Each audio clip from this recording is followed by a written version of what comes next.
Add credit into client's card.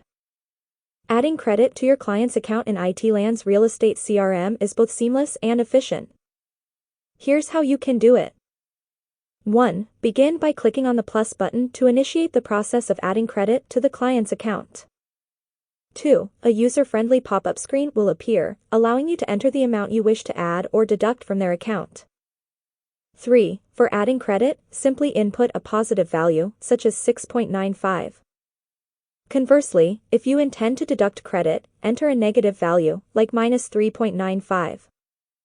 Additionally, if the customer has an already activated loyalty card, its worth will also be displayed here.